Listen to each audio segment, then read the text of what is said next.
aviso de tsunami chegou com a ajuda de sirenes por volta das 5h30 da tarde de hoje, horário local, na cidade costeira de Ofunato, no norte do Japão. Ondas com 80 centímetros atingiram o porto de Kuji. O fenômeno foi registrado depois de um terremoto de magnitude 7,5. Segundo a Agência Meteorológica do Japão, o tremor teve epicentro no Oceano Pacífico, a 10 quilômetros de profundidade. A agência mantém o alerta para a possibilidade de novas ondas com até 3 metros atingirem partes das ilhas de Honshu e Hokkaido. Imagens da TV estatal do Japão registraram navios deixando portos como medida de precaução. Imagens aéreas também mostraram o momento em que ondas atingiram a costa de Hokkaido, enquanto veículos circulavam por estacionamentos e pessoas eram vistas em barcos e saindo de prédios. A primeira-ministra japonesa Sanai Takahashi anunciou a criação de uma força-tarefa de emergência. 本日16時53分ごろ、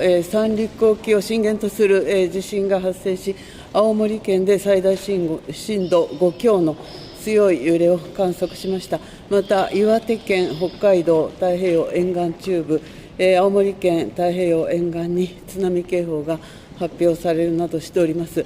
津波警報が発表されている地域の皆様は直ちに高台や避難ビルなどより高い安全な場所に避難をしてください。